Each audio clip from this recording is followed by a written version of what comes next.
This production is sponsored by The Good Estate Agent. With an average turnaround time of 3 weeks, if you want your house sold quickly, then contact Stefan today on 01942 356 577. Quote Super League Raw for 33% off.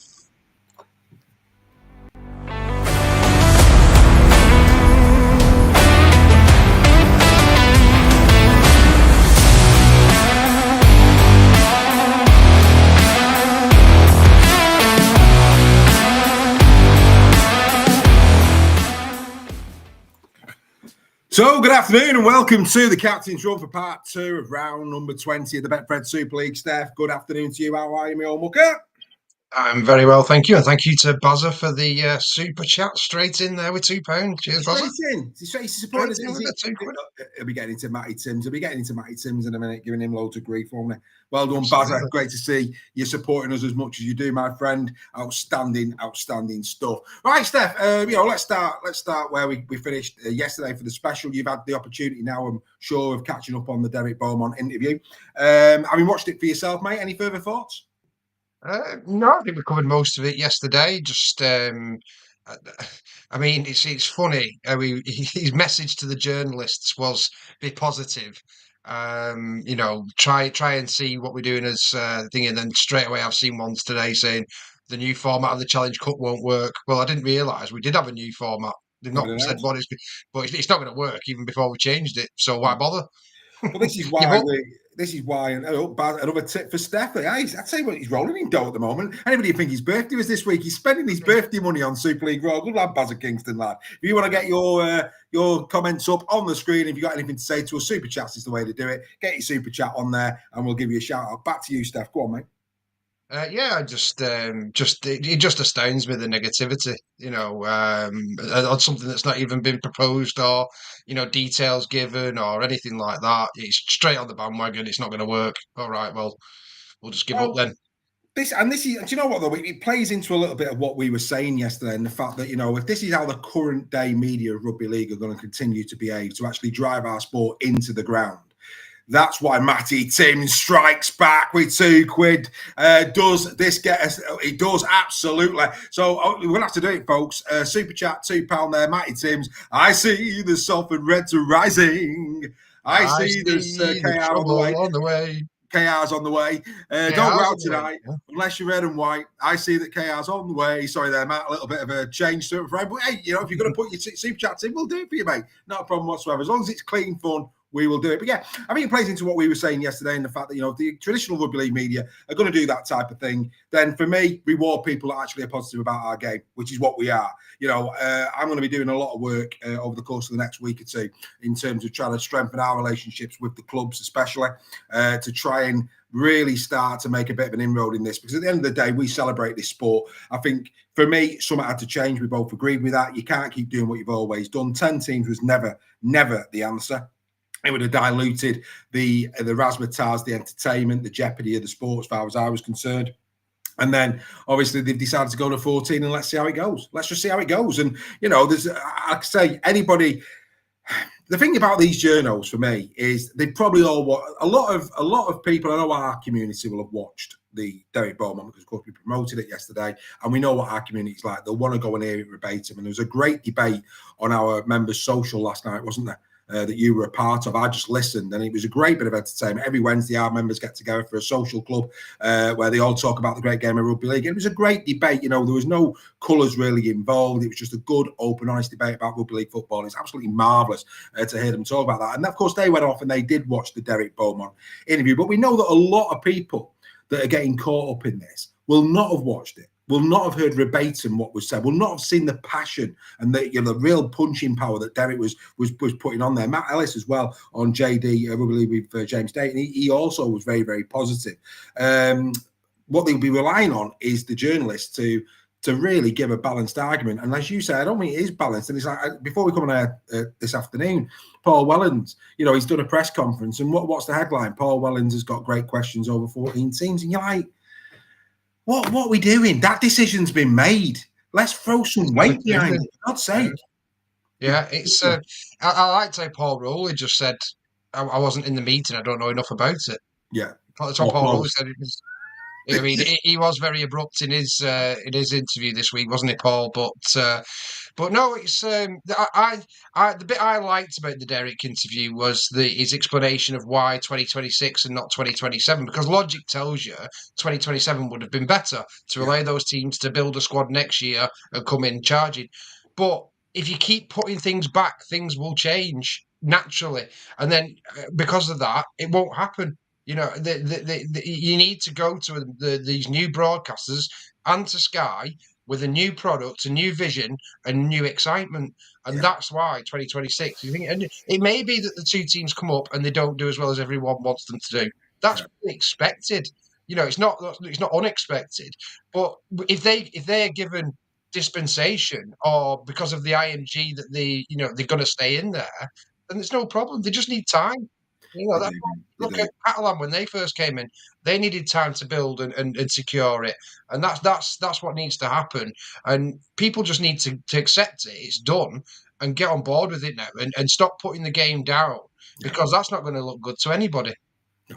And I think, again, in Derek's, look, you, what I think the Rugby Football League, what Super League, what the owners want to do is when they go to that negotiation table with Sky and anybody else who wants to buy our product for 2027 and beyond, they want to showcase something different. If they go with the same hand that they played a few years ago, we know which way it's been going. We know that Nigel Wood is revered in terms of, his ability to negotiate a really good contract. It's gone downhill ever since Nigel Wood left the organisation. So they want to make 2026 as vibrant as possible. The ideas over the nines, the ideas over the Challenge Cup, the ideas over an 8-game playoff series. And of course, there's plenty of time for us to discuss all of these things throughout the winter months when we continue Super League Raw weekly throughout the winter. But yeah, really unbelievable what we're seeing. It's not good. And like I say, hopefully it plays into our hands a little bit, because what we like to do is put weight behind our sport, not actually get a great big spade and bury it down under. Now, on that topic, Mr. Sale, the greatest secret in rugby league. So again, I haven't seen this anywhere, any magazine, any social media feed. I've seen it on England Rugby League, but it's quite frankly, how many people subscribe and follow England Rugby League? There's the first question. But again, from a journalistic perspective, not seen anything on this, anything at all. But we do here at Super League Raw, because there's a great opportunity this Saturday at Craven Park for people to enjoy live rugby league. Now, for me, it's a great double header, starting from 11 a.m. in the morning. First and foremost, it's going to be, not quite sure why that one's come up at the bottom of my, oh yeah, that's fine. It's a double header between the Academy and the Women's State of Origin. This is taking place at Craven Park this Saturday. It's also going to be shown on YouTube. Where's this? Where is this? It's nowhere to be seen on a weekend where we have got no games in Super League Saturday, none at all. And this has got no fanfare. It's got no eyes on it. Now, the first game between Yorkshire and Lancashire, Yorkshire won it and won it really, really well. Lancashire scored young Flynn Oldham scored a try. The Warwick lad that I keep talking about. Unfortunately, he's injured. Won't be playing in this one. But some really good young academy talent is going to be on show at Craven Park this Saturday. Now, of course, it's a long pilgrimage for people from Lee, perhaps, for Stef to do, but we've got a lot of followers up in Hull. Loads of you. We know we have. Get to Craven Park this Saturday. Go and support these young lads. If you're a black and white fan, look at the list of players that you've got that are playing in this game. You've got to throw your hat into the ring. Go and watch fantastic rugby. Lloyd Kemp there, the Kemp boys, outstanding players, Callum and Lloyd. They'll be playing in this. So if you're a black and white fan, yes, go into enemy territory. Go and watch tomorrow's talent today. This should be a great game of rugby league. Anybody who saw the highlights from the first game that again went under the radar at Castleford, there was some spectacular rugby league played. Again, was shown live, watched the whole game. Some spectacular rugby league was played. But Steph, again, where's the journalist where this is concerned? Well, exactly. It doesn't get the clicks, does it? That's the thing. It's not a bad news story, is it? So So that's why they're not all over it. But you're absolutely right. We should be celebrating this. This is especially from a club perspective as well. This is your future. So it's exciting to see this talent come through. And you're right with the Kent lads at Hull FC. Fantastic young players coming through, and there'll be more there that even me and you haven't heard of yet, Dave. I mean, you probably know more than me with your coverage of the game at that level. But there's definitely players in there that I won't have a clue about. So I'll be tuning in on Saturday to watch this, definitely, just to see what talent's there. Well, we saw young Presley Cassell in the 21-man squad and playing for Leeds, first team. So there's another player there on the Yorkshire side. That's not Harry Smith, the Wigan player, before people start. Look at that name there, famous name in rugby league, Jones Buchanan. Yes, that's right. Jamie's lad, he's playing in the game. So, like I say, some really, really good players in that, and equally on the Lancashire side, as well, some really good quality talent in there. You know that obviously Ewan Irwin from Warrington, you've heard of him this year. Some really good players. Alfie Tate, one to keep an eye on. He's a good player down there at St Helens. Like I say, plenty of talent on show this Saturday. So if you're up in Hull, if you're in the northeast of England and you can get to Craven Park this Saturday, you will be treated to some wonderful rugby league. And what you also know is, as a rugby league community, it's going to be a very special crowd. People who attend that game will be passionate rugby league enthusiasts. So not only will there be a great product on the field, I would expect from a camaraderie perspective, from a community perspective, it'll be absolutely wonderful. And then following this game is the women's game. I mean, unbelievable, isn't it? The women's game. Now, we know that this is a precursor for the Wales one that's coming up. But you look down the list there.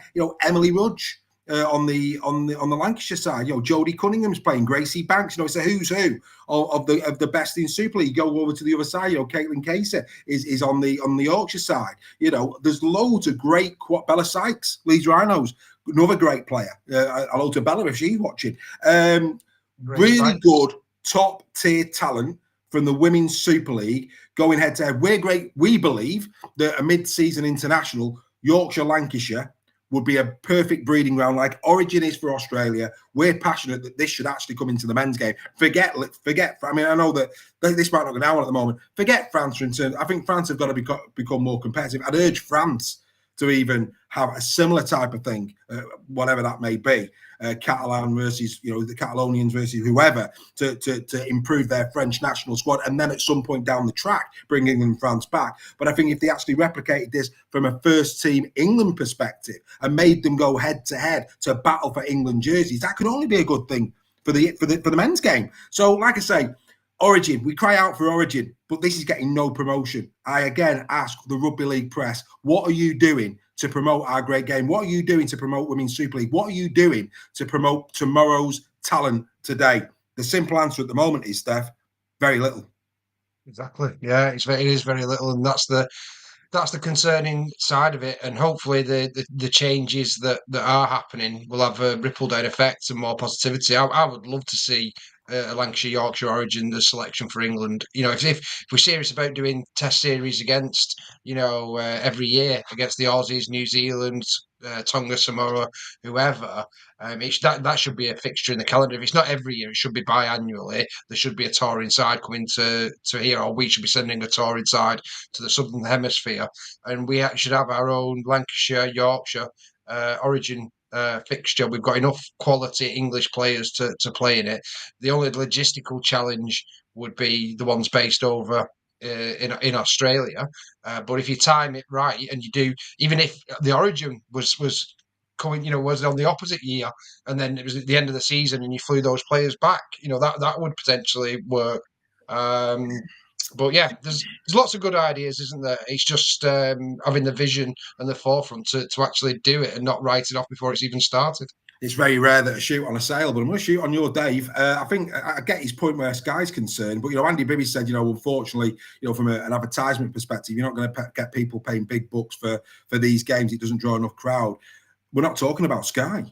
No. This is already being shown on YouTube. This is the modern age. There's a streaming service that is showing this on Saturday, and there is no promotion, free to all. There's no promotion of it. So I get you. I get your point, Dave. That you're backing Andy up in terms of a Sky. I get that. I'm not expecting this game to be shown on Sky. It's already been shown. It's already been shown on YouTube, and they're not shouting about it. They're not waxing lyrical about it. They're not even letting the people of Hull know that on their doorstep this Saturday are 2 brilliant games of rugby league. Brilliant games of rugby league on a day where both parts of Hull, regardless of which side you're on, east or west, you haven't got a game to watch. But there's 2 here that you could. Yeah. And again, an opportunity for the rugby league family to show unity and to go and promote our great game of rugby league. It's an absolute scandal. Scandal. Yeah, what David's saying there is at the moment it's not big enough to Sky to cover it. No, the idea would be, though, and if you don't start it from the bottom and get the people's eyes on the YouTube and grow it and see there's an audience, Sky would never want it because you've got to make it appealing to Sky to actually show it. I would love that to be a Sky. Imagine that, the Lancashire Yorkshire academy level. Brilliant. That would be a fantastic fixture to watch on Sky. That's something you could tie into maybe a Challenge Cup Magic weekend, maybe. Have the academy, have an academy origin in there as well. That'd be good. Look, Dave's right in what he's saying about Sky. Get that. But like I say, my point here is it's already on. It's already on. Yeah. It's already on YouTube, yeah. It's on YouTube. Just go, but you're not promoting it. Dawn Kirkby there saying, she's gone looking for it. It is around. It's on KR News, also in the Super League app, but you've got to go and look for it. And why should you have to go and look for it? In a modern era now with all the algorithms, people who love rugby league, this should be showing up on all of our feeds. Nobody's more active where rugby league is concerned than I am. And do you know how many things have come up on Facebook, Twitter to promote this week to me, Steph? How many? None. Not a one. Not a single one. And my algorithms must be through the roof when it comes to rugby league. And I'm not getting anything. And we've got IMG that are tasking this is the madness of it. We've got IMG tasking Super League clubs to boost their online presence, and England Rugby League and the Rugby Football League are not doing anything to promote this game. It's just, oh, mate, it just winds me up. But anyway, let's get rid of the negativity. It's positivity. Go and watch the game. We're doing our job. We're promoting it. But come on, Rugby Football League, England Rugby League. Come on. Not acceptable. Not good enough. Need to be better. Right, let's get to the league table, my friend. Here it is. Of course, this is where we left it. The Robins tonight get the opportunity to go 4 points clear once again and increase that for and against. Then the big one at the LSV, the Lee Leopards taking on the Wolves. The Wolves have to win. If Wolves lose, it's good night Vienna. There's end of season dinners booked, and yes, it's certainly, well, it's not going to be their year regardless, but it's certainly not going to be their year for playoffs. So who'd have thought that? I mean, normally the joke is it's not your year for the actual thing itself. Not even going to get to the playoffs. Unbelievable. But hey, don't count them out just yet. I'm sure Mr. Sell won't be either. We'll get to that in a minute, but it's a big game. It's easily the game of the week. This weekend, no doubt about that whatsoever. And of course, Saints going up against the Tigers. The Saints, of course, coming off the back of a loss to the Lee Leopards. The Casper Tigers coming off the back of a win for the Warrington Wolves. So that's going to be interesting as well. Right. So yeah, just like I say, the women's Origin game is a 2 p.m. kickoff. The academy game is before that. So yeah, happy days. Make sure that you get down there. Seal Group, Craven Park, this Saturday. Right, we go to tonight's fixture then. Of course, you're going to be there. And again, people, if you're new to Super League Raw, why should you join Super League Raw? Why is that, join the membership? Why is it? One, because we're passionate. If you're subscribing to other things, this is the thing to subscribe to. We're a community. We're a community that's growing. It's a community that gets together on a Wednesday night and discusses rugby league to a very, very high standard of debate. Tonight, Steph, explain to people what the Rugby League, Super League Raw community are doing, reference this game. Over to you.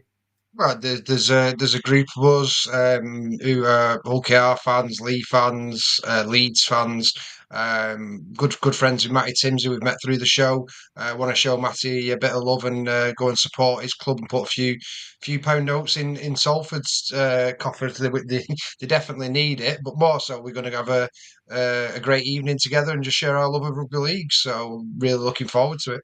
Yeah, so if you're watching this and, maybe you've got a big group of mates who'd love to be even bigger group of mates and be really embedded in this community. And there's other benefits as well. You get to come on the shows. You get to actually be a part of things like, the Captain's Run, which unfortunately I'm not put out today because I've been in bed, but we will get back to getting members on for the Captain's Run from next week. The Captain's Run, the Final Whistle podcast, which he's ran pretty much by the membership. So there's loads of benefits. Go to our website, www.superleagueraw.com. Consider becoming a member. You'll not regret it.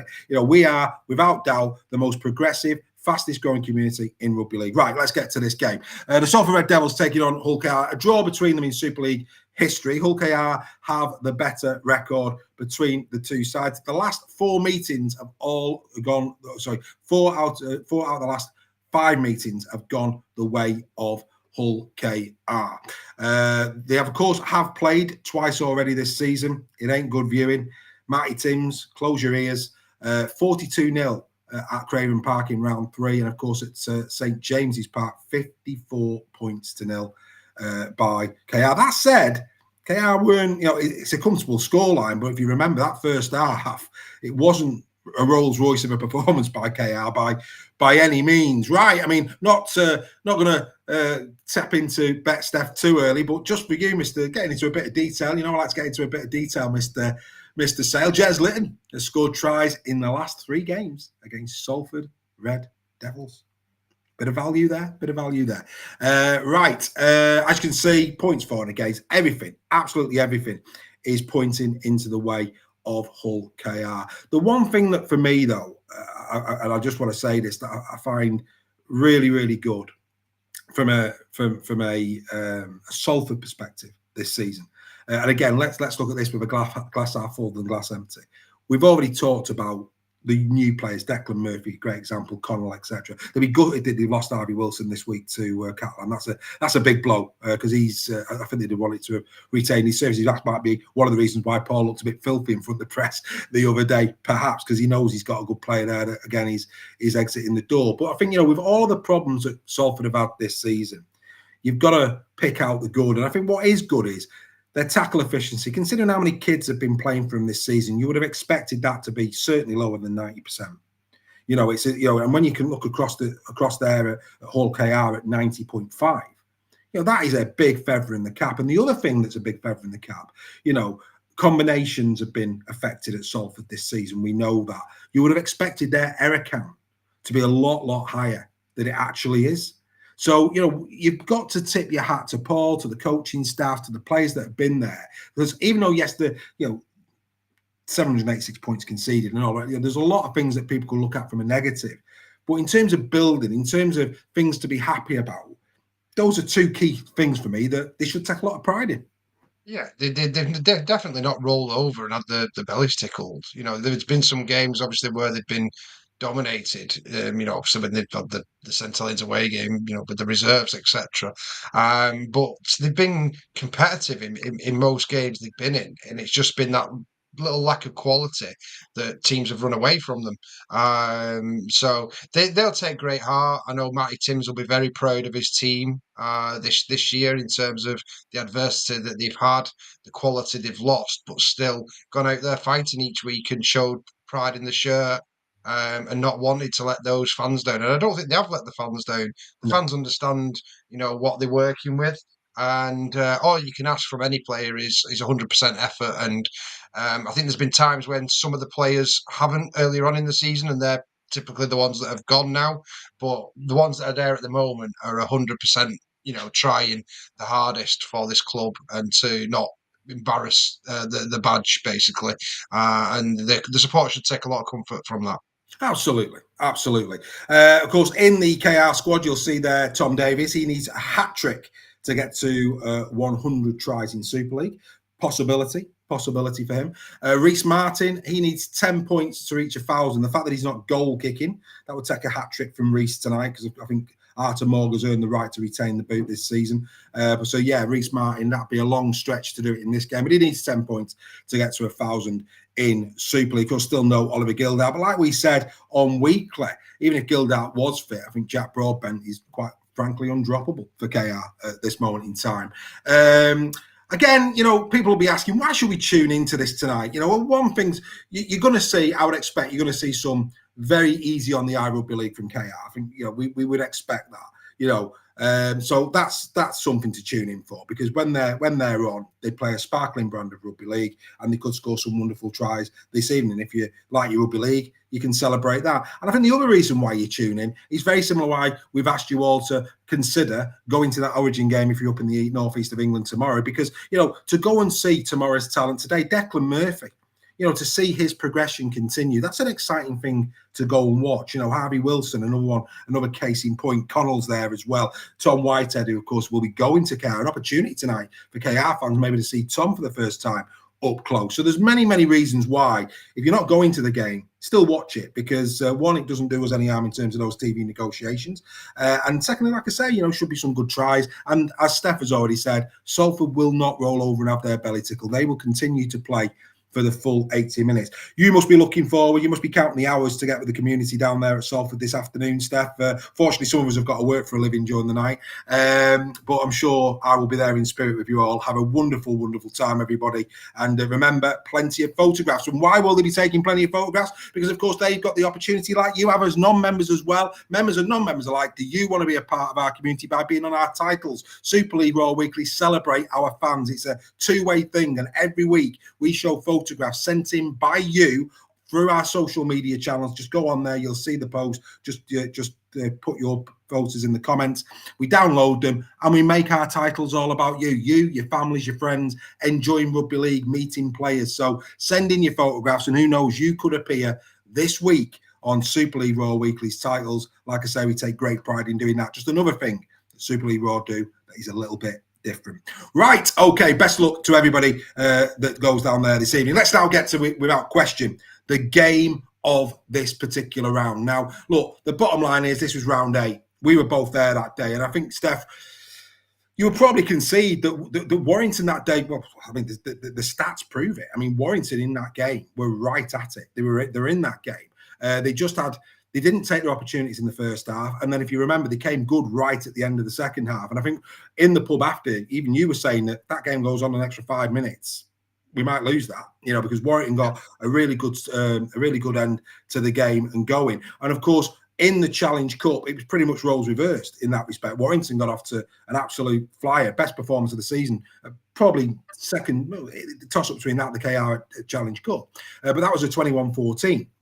These teams often produce a game that is close. They've been 2 close games already, and statistically, and you'll see when we do the head-to-head in a moment as well, statistically, there's nothing between these two sides when they come to head-to-head. There really isn't.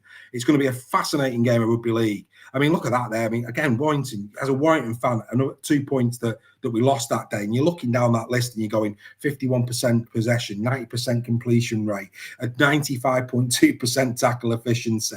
We had 3 pens to your 9, and you've come away losing by 4, and but again, at the highest level in sport, it's about taking your chances. Lee took the chances that day, and I think tomorrow night it's going to be the same again. The team that can take their chances in this game will come out winning it.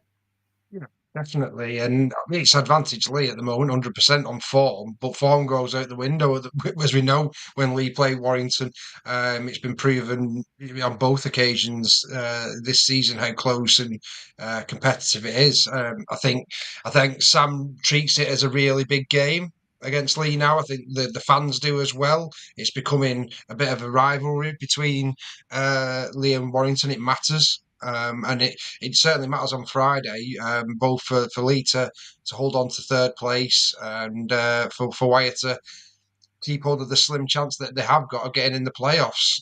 If they lose this one, it's get end of season dinner, book your place now kind of thing. So it's going to be a cracker, real cracker on the field, off the field.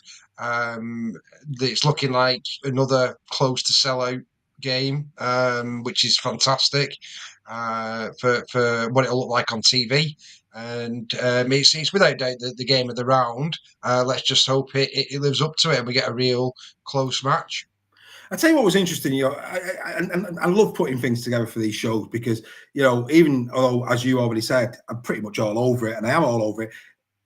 When you're putting things together, things will just crop up. You go, damn, I wouldn't have thought that. And today, when I was putting this slide together, you suddenly hone in on the fact that points for Lee 397, Warrington 360. And you're thinking, how have Warrington only scored 37 less than Lee? Because again, the optics of this season, Lee have been in far better form. I mean, the defense, of course, that's the reason why. I mean, that's the problem. Of course it is. But from an attacking perspective from Warrington, I mean, what are Warrington fans out there think, we've been pretty drab this season. But then if they was to consider Lee, don't think you used the word drab, with Tessie playing the way he's been playing this year. Lockie Lamb has been exceptional, in terms of his assists. And there's a lot of things that in your muscle memory around Lee this year that are telling you actually they're playing some really good rugby league and deserve to be where they are.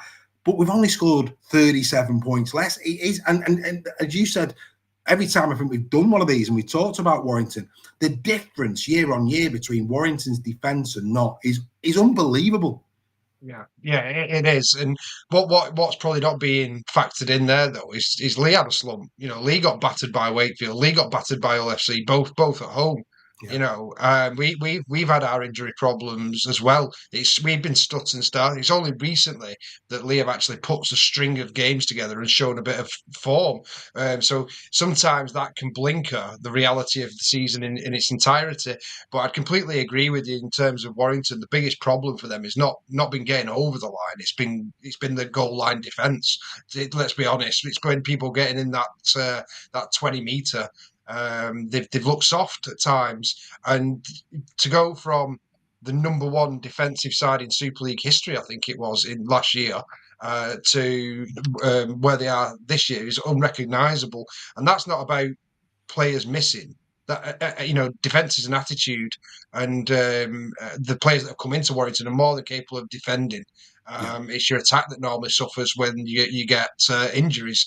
So that's the concerning thing, and especially with a coach like Burgess, who is quite defence orientated. That's where I think my biggest concern is Warrington. But we all know when they face Lee, for whatever reason it is, they always turn up. It matters to both teams. I think because of that, when Lee came up and the exodus from Warrington to that sparked something, didn't it? I mean, we were both around at that time, and it sparked something, and it's remained, And I wouldn't say it's not a horrible rivalry. It's not as dare I say it, a Lee Wigan. It's not a Warrington Wigan where it's really entrenched. I think it's a respectable rivalry that is growing, and I think that's credit to both sets of supporters as well, because we've both been in around this through our friendship through Super League Raw, home and away now for many seasons, and I think both sets of supporters really do themselves so much justice at these games. It's a really good, vibrant atmosphere. It's very well attended, and it's very well in terms of behaviour, outstanding. So it's going to be a wonderful night at the LSV tomorrow night. Of course, come and say hello to us. We'll be in and around the ground, and of course, we've got a very special Super League Raw live from Chateau Sale. So that's one not to be missed at 5 p.m. I'm going to set a time for that. 5 p.m. tomorrow night. We won't have the teams at that point, but we'll have a bit of fun. We'll have a little bit of fun, and we'll do a little live from Chateau Sale tomorrow for you all. That'll be great fun indeed. Right, let's get into the squads for this game. I mean, of course, just very, very quickly. Actually, let's just quickly go back to that. The Warrington losses there, Huddersfield, Castleford. I mean, wow. As Warrington fans, you're looking at that and you're thinking, really, that should be. And again, no disrespect, but if Warrington had any real chance, I think, of getting into the playoffs, you should be looking there at 5 W's, Steph. You should not be looking at 3. And I think that pretty much tells a bit of a story. Right, some really good news for both sides. Probably more so for Lee, considering where their journey is taking them, because they will want to be, hitting the ground now in terms of getting some form, some consistency as they build, without question, to a playoff charge. And of course, that man there, Robbie Mulhern, back for the Lee Leopards. Steph, how big is it to see Big Robbie back for the Leopards? Oh, it's massive. When we've done reviews of the league games previously, we've looked at the bench for Lee particularly. Although they've actually turned around and played very, very well against one we weren't expecting them to do so well against. To get this strength back, to be able to maybe put Owen Drake back in the second row, is that an option where he was playing outstanding? He's been outstanding at prop, but moving back to second row maybe for this one. But then we've also got Ethan O'Neill coming back, who's been one of the highlights of Lee's season. Both of those players participated in captain's run today, so that was a real plus sign in terms of will they both feature. I'd be surprised if they did. I think maybe one of the two will come back for this game, but you never know, they may both come back, and that can only be a more strength in depth for Lee, which is fantastic. Well, Carrie there. Hello to Carrie. Hope you're well, Carrie. Great to have your support as always. Ethan O'Neill said that he could have played the Saints game, but didn't want to push it. So maybe both will feature. But I think your point around Owen Trout, I mean, that gives them a little bit of a where O'Neill's concerned. I think Robbie's a massive bonus. To have him back in the front row. We'll come back to that in a minute. But because you've got Frankie Holton. And you've got Trout, who's been playing really well in second row. It probably takes a little bit of pressure off in terms of needing to. You don't have to rush Ethan O'Neill back. Better to get him right, because there's no doubt about it. Even without Ethan O'Neill, you got Frankie Holton and Owen Trout second row. Many clubs in Super League would give the right arm for that. Yeah, definitely. It's a big plus for Lee in terms of the second row department. I think we've coped really well without Ethan and Robbie, but it's only going to make us better to have them in. They've both been exceptional when they have took the field. So yeah, it's a massive boost for Lee. My concern would be, don't rush them back. There's no need to, for what the reasons we've just discussed. So if they're not 100%, we need these two for the playoffs. That's guaranteed. Yeah. So no need to risk injuries in a game. Well, it's very important, but not at the detriment of potentially losing a player longer term, as they've done with Armstrong. Absolutely. And when you look at the league, worst case scenario, if Lee was to lose, and I still don't think they lose with Mulhern and O'Neill didn't play. I think that Stay third. It's still a 50-50 call if they win or not, even without those two players, quite frankly. It's going to be a good game. Hopefully it's going to be a good game, and they still probably got every right to go and win it. But they would remain third. And I think that's why I put the graphic back up in terms of the league, that, if there's any doubt at all, there shouldn't be any real panic at Lee to play either of them. You're going to remain at third. It gives them an extra week to get right. The last thing you want, and we've seen so much of this season, David Armstrong, Matty Ashton, two cases in point that could have been and should have been playing in this game, but played with injuries, ended up losing the season. So I think I completely agree with you. I think, for me personally, any doubt on either player, let's be fair, let's not forget that this Lee Leopard side have beaten KR, Wigan and Saints without Robbie Mulhern. Yeah. That's the reality of it. So there's no reason at all why the Leopards should do any risking with regards to those players. The team is playing well as it is. From a Warrington perspective, Steph, it almost feels too little too late. You look down that list, Leon Hayes, great to see Leon in the 21-man squad. Very unlikely that Leon is going to feature in this. A lot of talk that he's probably going to go out on loan first, and build himself back, maybe a witness loan, because of the connection there. That could happen, maybe.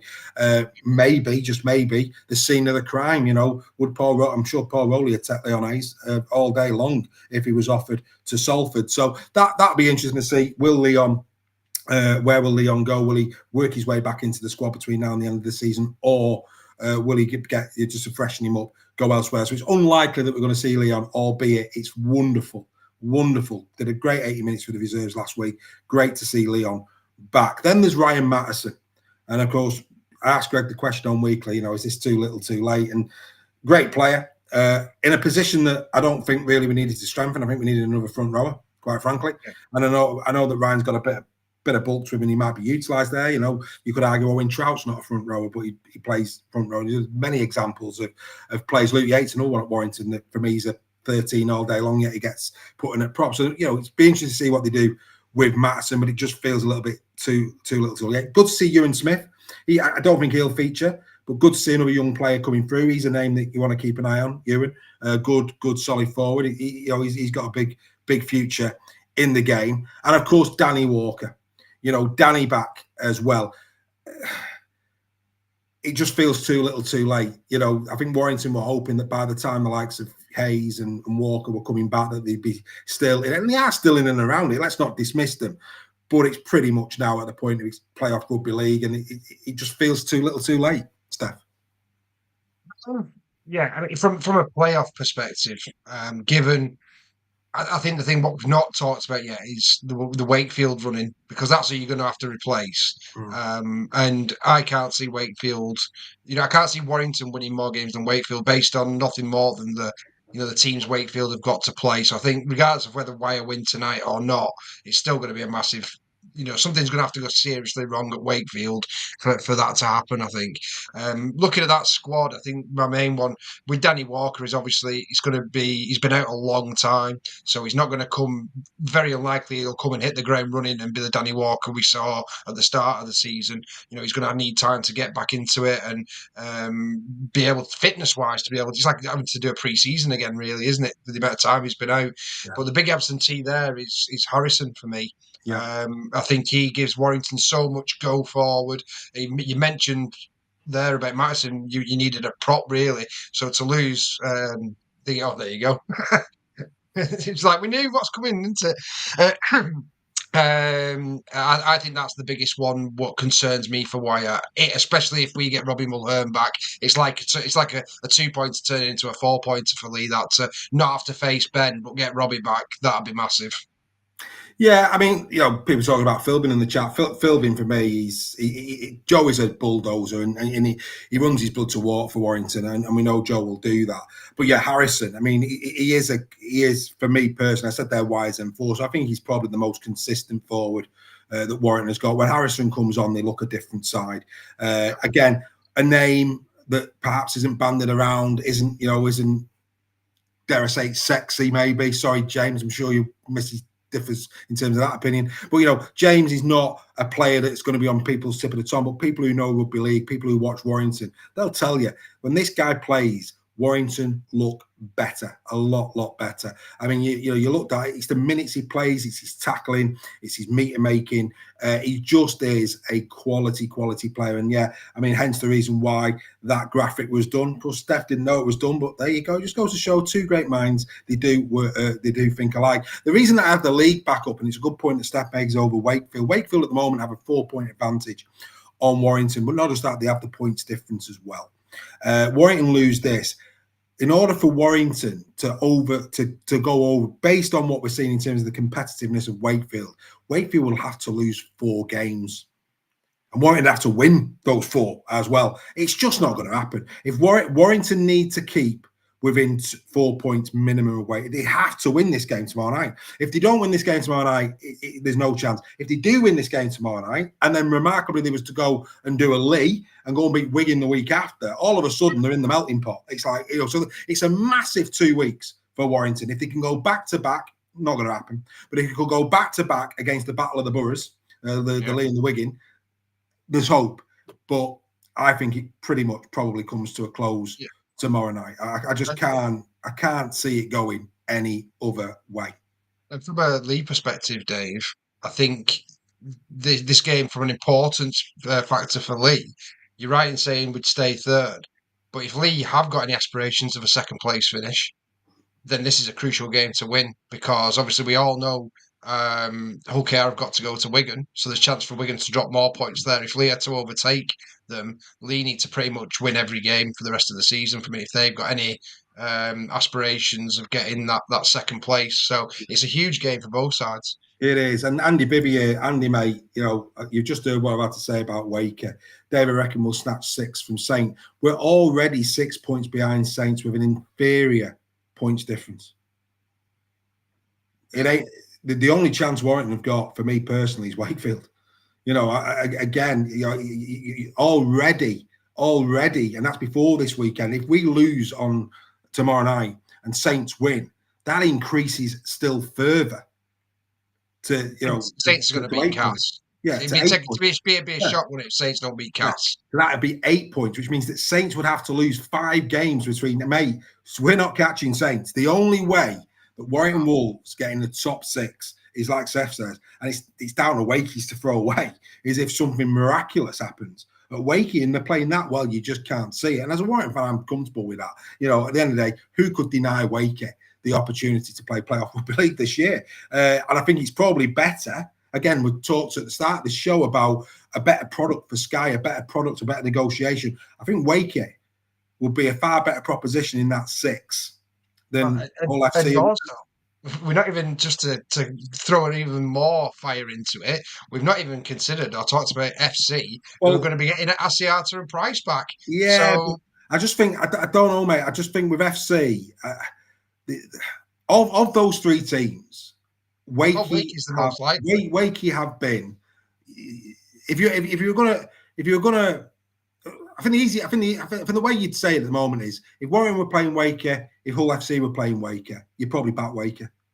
And Yeah. that tells you everything that you need to know in terms of where they are in the pecking order. They just look better. And I think in terms of a better, vibrant playoff series, based on what we've seen thus far this year, I don't think anybody can argue Wake is the team. Right. Attacking threat. Let's carry on because, like I said, this is easily the game of the week, hence why we're giving it so much time. 2 fullbacks, 1 emerging, 1 emerged. Duffy, by his standards last year, has been off versus last season, but still an incredible return. You know, I mean, let's not, you know, you look at Duffy's stats there, you know, 5 tries, 12 assists, 68 tackle busts, 14 breaks, 24 errors. I think he's played a few more games than Bailey, I think. But again, very, very comparable. Bailey, of course, the start of his journey. And for me, he will only get better. You know, when you think that that's Matt Duffy, who's played a few more games than him, and he's got 53 busts to 68. You know, Bailey's a threat. Look at his running meters, quite exceptional. You know, so I think both of these 2 players are pivotal for both sides tomorrow night. I think Duffy, dare I say it, needs to become the Matt Duffy of 2024 for Warrington to stand any chance. We know that last year, remember Leeds at Magic. You know, yeah. Matt Duffy that day pretty much destroyed Leeds on his own. That's how good he was playing. They need Matt Duffy at that level because for me, if Duffy isn't at that level, that's probably not going to. He has to be. He's massive tomorrow night. He's Matt Duffy.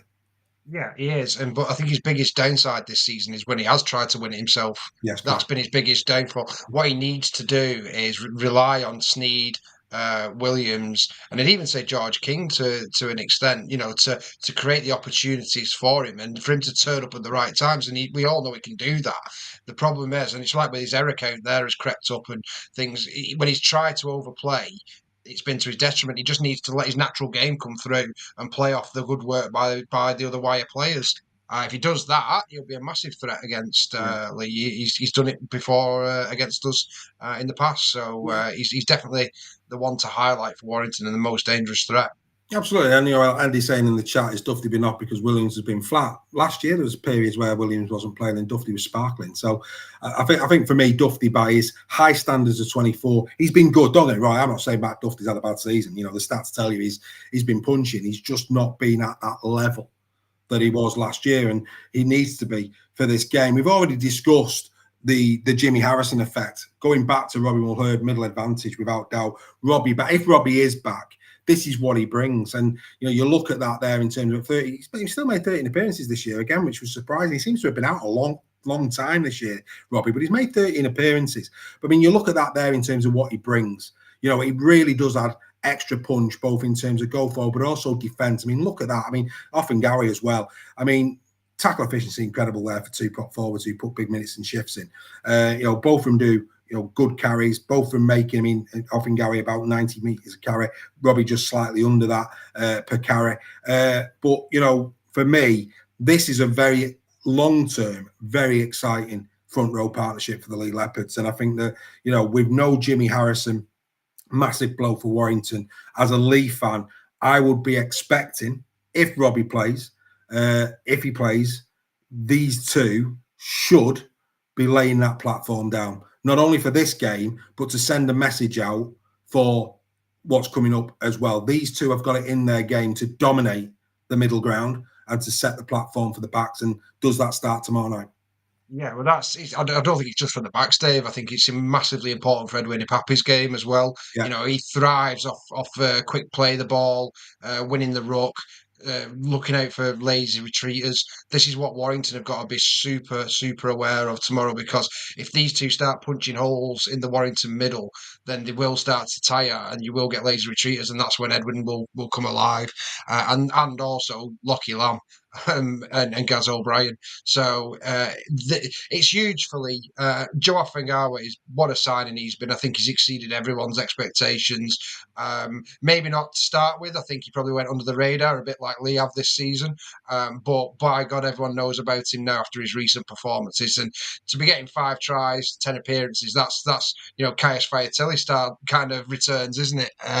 So he's been phenomenal, for Liam. We're very lucky to have him, and hopefully, you can tell he's enjoying himself as well. I think at Lee, which is another big factor when a player comes over. If they're enjoying it, their game goes up another level as well. So he's fitted in brilliantly, and hopefully Robbie will take a bit of pressure off him as well. He's not having to do a lot of it on his own or with Trout as a bit further out wide. So it's exciting. It's exciting, and we'll see. I don't think they've been. I don't think those three have been on the pitch together. Trout, Mullen, and Ofangawe.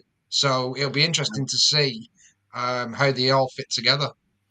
I think for me, what we've seen again, great recruitment. Great. I mean, again, Warrington at the moment are being linked with every Tom, Dick, and Harry in terms. I mean, Warrington's recruitment has to be Lee-esque next season. It really, really does. Ethan O'Neill come from nowhere. The emergence of the kids and this guy, another brilliant piece of business. There's no doubt about it. We've seen enough of Joffa to know that would at this moment in time put him on the same pedestal as perhaps, I mean, in terms of form, I would, but in terms of history and getting the likes of Walmsley, Paul Vaughan, Tom Amone, in terms of been there, done it, and done it over a sustained period of time. I wouldn't say he's quite there. But what I do think about this guy, he is on. If he's not sat there yet, it's a matter of time before somebody pulls up the chair in terms of this man being at the very, very top table of prop forwards in Super League. I think he's got the game. There's no doubt about that, and I think he's getting better week on week. So if he's not sat down at the table already, it can't be long until he absolutely is. I've been very, very impressed indeed with Joffa this season, and I think Sorry, Dave. Don't forget as well. This is it's not a Queensland Cup player. This no, this is someone who's played 105 games for Brisbane Broncos, 56 games for West Tigers, 41 games for Parramatta. He's still only 29 years old. He's represented Tonga and Queensland in the state of origin. So I'm not surprised that he's come in and done well.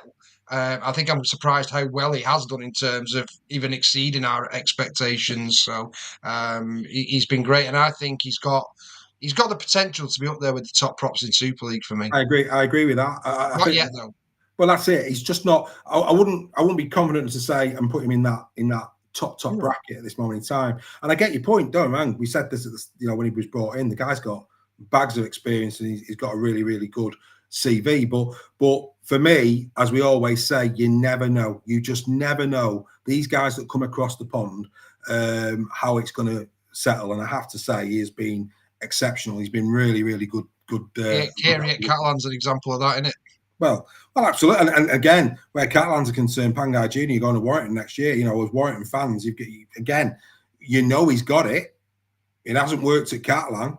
As a Warrington fan, would you have wanted Pangai Jr. or would you have said to the recruitment team, go and find us somebody that perhaps, just perhaps, is an Ofangawe or a Herman Essa? Because based on what we've seen with Pangai Jr. this season, well, you wouldn't want him. But if Burgess can get the best out of him, it could be an inspired signing. So again, really, really interesting to see how that one's going to play out next year. And I say, I'm gutted about this. Absolutely gutted about this.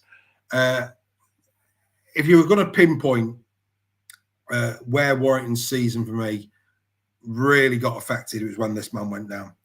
This guy for me, I put there the secret weapon. I think he's the glue. I think he gives Warrington so much. It's such a shame he's coming back at a time. Great for his Ashes potential. Don't get me wrong. Great for Danny personally that he can try and work his way back into that Ashes mix because I genuinely believe he's good enough to be in that conversation. But from a Warrington perspective, this is where it all went belly up this season. We know he can score a try.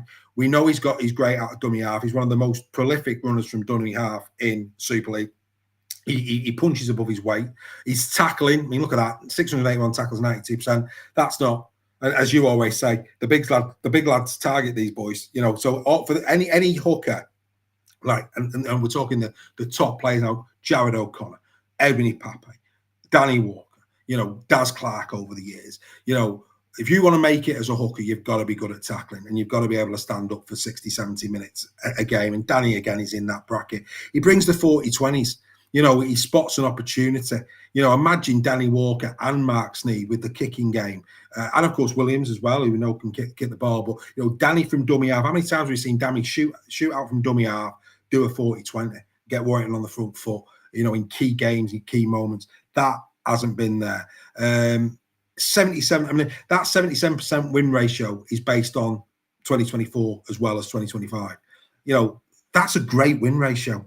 If you're winning in Super League 3 out of every 4 games you're playing, again, you're at the top table. You're in a good side.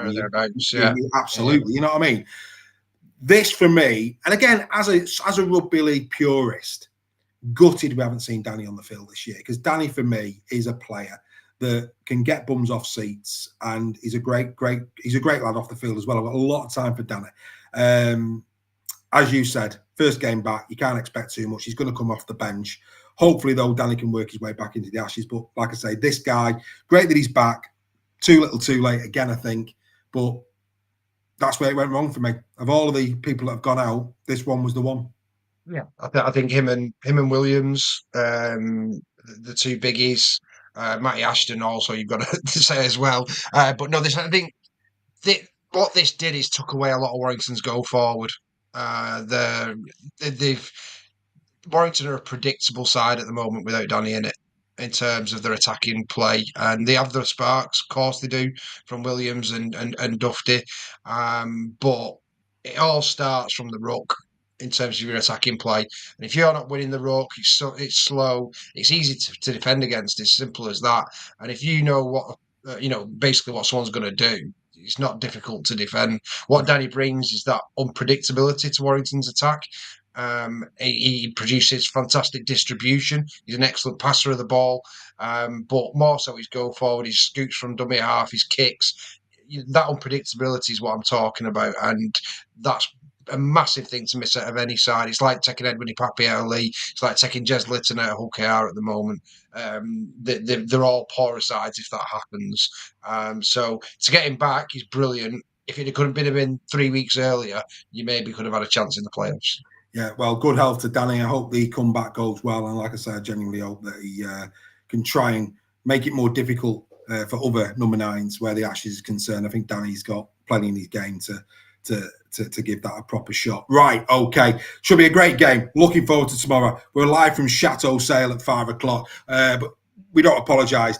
This should be a great game. Loads on the line, more so for Warrington than Lee. But Lee will want to keep the foot on the accelerator. They'll want to keep moving towards that potential number 2 spot in Super League. It's going to be a great game, great atmosphere. And if you see us around the ground, come and say hello. Right, okay, we now go to St. Helens against... Oh, actually, before we do that, I always forget, don't I? Jack Hughes. If he plays tomorrow, 300 Super League appearances for Jack. Owen Trout will make his 100th. And if Josh Charnley goes over the line, he will draw level with Alan Hunt and Ginny Latham in joint 25th place in the all-time British game in terms of that. So, massive congratulations to Josh should he go over for that try that puts him in that company tomorrow. Paul Vaughan will make his 300th career appearance. Mark Sneed needs 4 goals to draw level with Paul Deakin, joint 3rd place in the Super League all-time leaders. And Benny Curry, if he goes over, it will be his 100th try for the Warrington Wolves staff. So quite a lot of accolades there on the line. Absolutely. And just a quick one for anyone who is going to the game. They are doing a fundraiser bucket collection for Mickey Iam. So if you didn't know about that, they will be doing that. So if you can bring any spare change with you, whatever, to donate to that, obviously I know it'd be massively appreciated by Mickey and his family, and it is cash only, so they won't be able to take cards. So if you could bring some spare change or a $5 or something to put in that bucket, please do so. And if we do live in the modern era, so we know that a lot of people don't carry money. So if you're watching this and you are going to the game tomorrow and you don't plan on taking any loose change, there is the QR code. Do that QR code. It'll take you straight to Mickey Hyam's GoFundMe page, and you can make a donation if you haven't already. So, like I say, we'll leave that on the screen while we talk through this particular slide. But yeah, by all means, do that QR code. Go and support Mickey Hyam, as a lot of people in the community of rugby league are doing, which is what we would expect from the greatest bunch of fans in British sport that rugby league actually is. Right, over to St Helens against the Castleford Tigers. Yeah, Saints. I mean, look, you look at that. They lost last time out to the Lee Leopards. You know, there's no. let's be fair, nothing wrong with that. But in those 4 wins are 2 wins against the Rhinos. So, you know, you've got to take that into account as well. You know, they've been knocking off the likes of Castlefords this year pretty well. You know, they have, of course, played them in round 2 and won 46 points to 6 at Cass. Thank you to whoever that is who's just scanned the Mickey Arm QR code. Fantastic stuff. So yeah, Saints come into this in really, really good form. Cass will be buoyed by the fact that they beat the Warrington Wolves. That's a big win for Cass. That'll give him a degree of confidence. But everything on that graphic tells you that Saints should win this game. Saints played really well against Lee. I thought they were defensively. I thought they were outstanding in that game. This one, because it's at home as well. If it was at Cass's ground, obviously that's a bit of a home advantage, more so for Cass. Going to Saints, they love playing at home. They get the crowd behind them as well, especially. I can see it being a very, very tough day, and it's a side that have got a lot of confidence at the moment. St Helens, they're putting a marker down there. You know, they are coming back into the playoff positions. They could get higher than what they are now. They're very close to Lee and Leeds.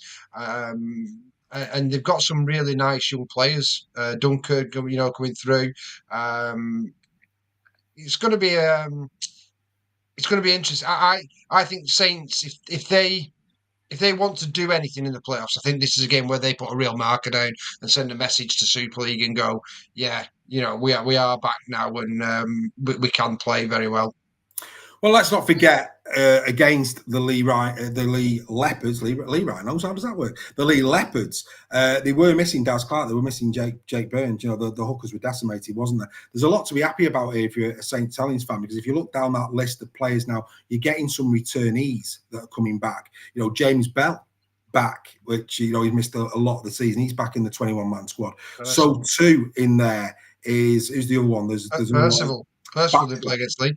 Bachelor's back as well. So, there's a few players there that are back. Still no Dion Cross, still no Lewis Murphy, but Saints starting to get the troops back, which again is positive. Going back to the point earlier on where, Warrington's chances of catching Saints. I think Saints, the players are coming back at the right time. I'd expect Saints now to really kick on. I can't see Saints not being in the 6. I think St Helens will be in the 6. There's no doubt about it. The question is what position. Probably, I would say 4th, 5th, 6th. It's going to be one of those positions, I think. I don't see him as high as 3rd. I think that'll probably be Lee now. Could be wrong when I say that, but I'm backing Lee for a minimum of 3rd. But I think Saints will be 4th, 5th, or 6th. There's no doubt about that whatsoever. As for the Castleford Tigers, the big loss for them is in his senior. Massive. It's massive. They're a completely different side with that threat on the left-hand side. It's a real blow. Of course, still no Texoy, albeit, Cine will continue to deputise there with distinction. There's no doubt about that. And Liam Horn as well. Liam Horn's been in great form. So they're going into this game as well without Liam Horn. For the eagle-eyed amongst you, the lad that I was really looking forward to seeing at Cass, I thought he was going to get so much more game time this year, was Windley. And he's there. He's in the 21-man squad. I think we saw enough of him in 24 under Craig Lingard to suggest that, George Whitby is a great example at Saints, who has got so much potential and has been playing so well for Saints. I'd have put Windley in that bracket. I saw Windley back in the last year as somebody who was excited to see go again at Cass, and for whatever reason this year, maybe Danny clearly didn't fancy him. He's gone down the pecking order, and for me, it's a year lost in terms of his development. It's such a shame. Will he play? Highly unlikely, but it's great to see that he's shown his face in a 21-man squad, because he hasn't made many 21-man squads this year, has he, Steph? No, that's it. But no, it's one of those where I think the biggest one for me in this for Cass is in his senior. It's a massive loss for them. He's their most attacking threat, and he's also a fantastic defender as well. Senior gives them a lot of stability. So it's going to be interesting to see. I don't know who will move onto the wing. No, to Well, they've replace got Senior. so well they've got Sim. Well, his brother Lewis can play wing, can't he? So that's an option for them Yeah, in terms of wing. That might be where they go, and then maybe put the likes of, we've seen the likes of Alex Mellor slotting at centre before now. yeah, On the left hand side. So I would expect maybe Innis might be the one that comes out. At first glance, there, I thought I was going to give the biggest shout out ever to Paul, because I thought he donated 46 grand. I was like, what? I couldn't believe what I was reading, but no, for over 46,000 has now been raised for Mickey Hyman and his family. That's absolutely wonderful. And of course, Paul has just donated. Well done, Paul, mate. Outstanding stuff. But yeah, that's probably what I'd expect them to do, mate. As I look down that, Sim absolutely is going to be on one wing. I would expect Lewis Senior to deputise on the left wing, and there'll be some moving and shaking in terms of centre. That said, they could put Sinny in, because let's not forget Fletcher Rooney's there. So that's what I was Fletcher going to Rooney say. could play at full-back. Sinny Fullback. could go into centre, and Lewis Senior could go. And actually, that for me, That's a, playing Castleford Jigsaw for a minute, that mhm. doesn't sound too bad, does it? You put No. him there, yeah. Yeah, and they're also announcing a signing, I think, at 6 o'clock. Yeah, Sign. yeah, absolutely. I That's saw interesting. that. Whether that's the new coach or whether it's a player, will be. It certainly won't be a new ground. Sure, Simo will put it in the chat. I'm sure he's got an idea who it is. Yeah, so it certainly won't be a new ground, will it? It won't be great. No, maybe in a few years. Maybe. Yeah, maybe. Yeah. Yeah, I'm not being funny. Even Dorothy had more chance of getting over the rainbow. Anyway, let's let him on. Don't. I'm only having a bit of it, but it's open to criticism. How long have we been waiting for this new stadium at Castleford? Wow. Right, let's get into some head-to-heads, and we had to go here. Growing influences. It was a shocking start to the season from Tristan Saylor. A lot of people questioning Tristan Saylor, and have we given him as much kudos as perhaps he deserves? Because when you look at this, he's been an ever-present. So is Zach Sinney as well, by the way. Really growing influences for both sides. You look at the try return of Saylor, 12. A lot of them coming against Salford. But, 12 tries nonetheless. 5 for Sinney. Assists, 20. 20 assists, only 3 for Sinney.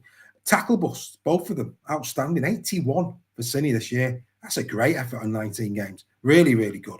Both can break a line. Both good workers. Both over 2,000 metres from 19 games. There's nothing shabby about that. I mean, both of these two players really are, for me, growing. I think Sinney's been a really good, solid signing for Cas. But I'll ask the question again, because I've just walked through the slide. Saylor, have we give Tristan Saylor the credit he deserves for getting himself back on horse? Was moved around, started at 6, then went to the wing, then went to fullback. Is he getting the plaudits he deserves, Tristan Saylor? No, definitely not. People are remembering his form when he was playing standoff. I mean, it's unbelievable you've mentioned this one tonight, because we were actually talking about it in the WhatsApp group earlier. I got accused of saying he wasn't any good when it wasn't what I said. I said he wasn't a 6, and it's no coincidence that since they've moved him to fullback, and even on the wing, I would say I thought he played quite well on the wing. He's played a lot better, and his assists have gone up. We always knew, I scouted him in terms of when there was potential Lee were going to sign him. I knew he was great potential at fullback. And he's started to come good now, which is great for him and great for St Helens. Has he been exceptional? I'd say no. Has he been pretty good? Definitely. Especially since they've moved him. And he will, in that position, he needs time to adapt. Duff didn't hit the ground running. David Armstrong at Leeds didn't hit the ground running. It needs time for these players to come in, and then after 6, 7, 8 weeks, they start to show a bit more potential. So it's very exciting for Saints. I think he's going to kick on now and really improve. Yeah, it'd be interesting to see how he goes for the end of the season. And look, like I say, nothing's a given. And in a season like this season that's kept giving in terms of shot results, I'm not discounting Castleford. Castleford could come away with 2, but you would expect Saints to win this game. And if that's right, then you've got to try and find something to get excited about in terms of a neutral perspective. If people are thinking, again, why should we watch this game? I mean, or dare I say, you're probably not going to watch this game, and you're probably going to watch Lee against Warrington, but why should I go and watch this game back? Well, if for nothing else, what a battle this one's going to be. Oh, yes. Outstanding. This is why we love the game of rugby league. Alex Walmsley, Tomamo. It should be colossal. You know, I mean, yes, this is what we want to see. This should be a wonderful, wonderful battle down the middle. And in the same token that we've just talked about Tristan Saylor, Alex Walmsley. Again, we're very close. We do the research. We know what's been said about Alex at close quarters this year by some St. Helens fans. He's still their number one prop forward by a country mile. A lot of people saying he's past his best. You know, he's prone to an error. I get that. He's prone to an error. But I'll tell you what, for the one error that he gives you in a game, look at these stats. You know, an ever present, there was questions over this guy's fitness for 2025. Boy, has he answered that. He's played every game in Super League. He's banged in 3 tries, 88 tackle busts this season. Nothing wrong in that. That's a great effort. Tackles, 364. Remember, is he 34, 35? Yeah. And he's at 95% efficiency. So he's doing hard meters down the middle, carrying the ball hard. And look at that from a tackling effort. Quite exceptional. And then the carries. 325 carries this season for Saints. The best carrier in Super League has made 347 carries. Now that, again, is right up there. And nobody as a middle unit, prop forward, second row, loose forward, is anywhere near his meter-making stats. Nowhere near them. He's comfortably, has been there all season, the top meter maker in Super League. Tom, don't get me wrong, if you double all of those stats, it's by Tom's standard, he hasn't hit the ground, and I'd expect a better Tom at KR next year. But if you double it, a bit, Tom's stats in certain areas are incredible as well. But back to Alex Walmsley, how this guy this year has come into criticism at close quarters, I will never ever understand, because for me, he's answered so many critics in terms of, is he past his best? Is he over the hill in terms of his age? Injuries. What he's played every game, hasn't he? Every game. He played every game. So that was my concern with him. When it was, because his previous injuries was to be able to go and do a full season. Well, so far he has, and he was exceptional against Lee the other week. He probably looked the most dangerous prop forward we've faced this season, I would say, in terms of what he did to the Lee defence, and the meters he made in that game was phenomenal. But it's going to be an interesting one. 2 different styles of props. Tom tends to do bigger minutes, but he's been getting better. He was slow starting Tomamo when he first went to Cass. So it's going to be very interesting. But if Saints lose this to Cass, my flabber will be gasted, and it's been flabbergasted before. But I just can't see it in this one. I think it's going to be a comfortable Saints win. Absolutely. I know, again, people in the chat going on about Saints and the stats of square foot. Look, they battered Salford a few times. Again, they're not the only team that's playing Salford 3 times this season. Look at Warrington. Warrington went to Salford. No, he nearly lost to him. So, all this talk, they've had an easy ride. There's been teams that have gone to Salford this year who haven't been able to do to Salford what Saints have done. So you've got to tip your hat to their professionalism. We've said, haven't we, so many times this year, Steph, that it's easy to get up for Wigan. It's easy to get up for KR. You'd expect professionals to do that. But the bread and butter of winning a Leaders' Shield is being able to get up to like KR this week, tonight, getting up for Salford, showing Salford respect, going out there and being clinical. That's the mark of a champion side. So from a Saints perspective, nobody can, we can all have a bit of banter and a bit of a laugh that they've had it a bit easy because they played, but you've still got to go and win.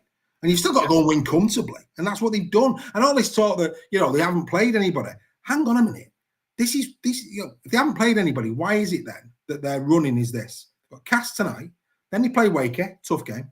Then then it's the Giants, then it's FC, then they play KR, then they play Wigan, and then they play Lee. So there's 3 games. But again, if you go and look at who Lee's got to play between now and the end of the season, they've got some tricky games in there. Hull KR's got a shocking running in terms of the teams that they've got to play. So all this talk that, Saints stats are a bit squiffy and this, that, the other. No. We're round 20. We're round 20, and let's not forget it's the same Saints side that lost 3 times this season to Warrington. I mean, that must sting Saints, the way Warrington have been this year. So like I say,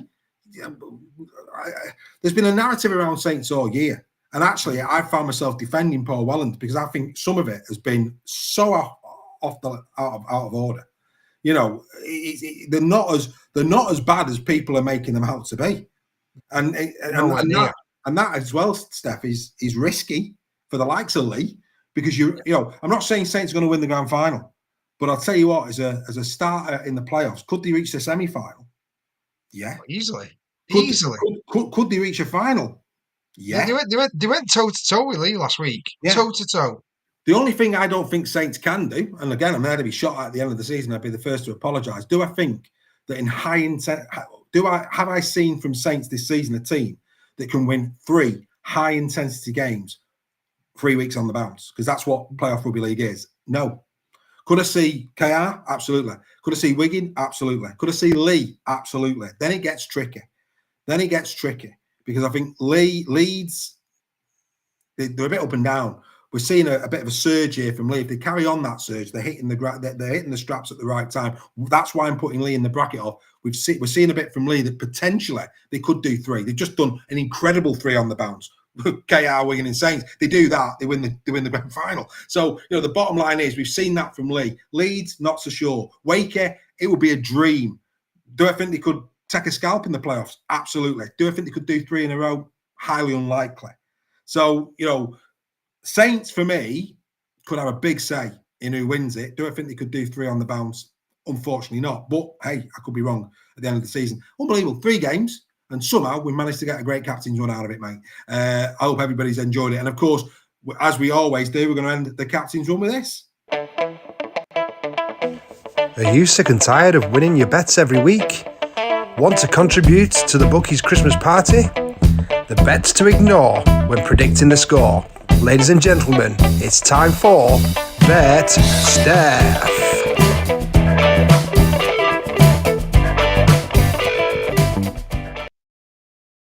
Yes, so we're going anytime try scorer first, okay. Gone blurry, there we go. Got a bit left field whilst there's only a couple of games this week, so I thought I'll challenge myself and just pick forwards in this week's anytime try scorer to get the odds up a bit and make it a bit more exciting. Also with KR playing Salford, I think some of these forwards may fancy themselves to get a couple of meat pies this evening. So I have gone with Klepi Tanganoa and Jai Whitbread to score this evening against Salford for KR.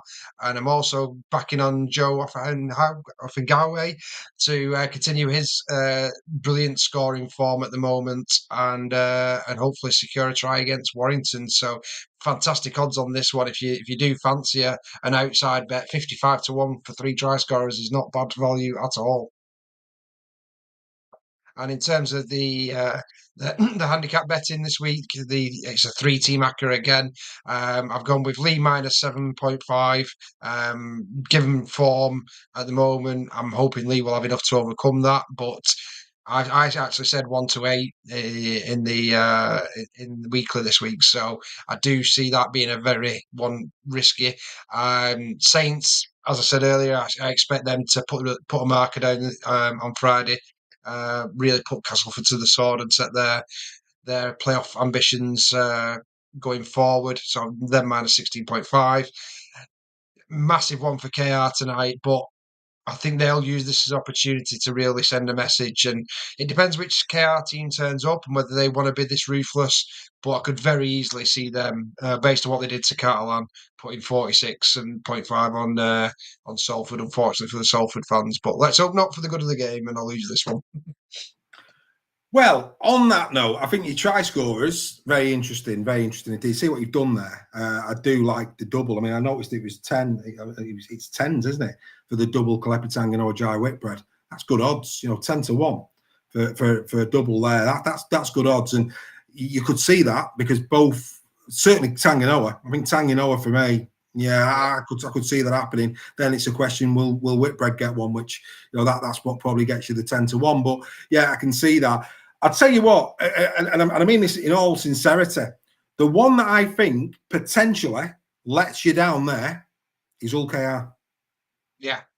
And I can't believe I'm saying that, but again, such is the respect that I have got for what Salford are doing. They're not lying down. They're giving it a go. If Hull KR are going to turn over a 46.5 against Salford, as you say, that is a hell of a statement because Salford will not lie down. So of all of those bets, that's the one for me, more so than the other two, where I think, that might be the one that lets you down. Yeah, no, I totally agree. I said it then, didn't I? I hope it's not that, but I've just got, I don't know what it is. I've got a funny feeling that they will really want to hammer home this points difference. And you look at the squad selection that KR, they could have very easily, rested a few players for this one. They haven't. They've gone full strength, and that's why spidey senses are going off a bit to say they're going to put in a big performance tonight, and it's going to get a bit messy. The champion side in waiting, and when I say champion, I mean League Leaders Shield.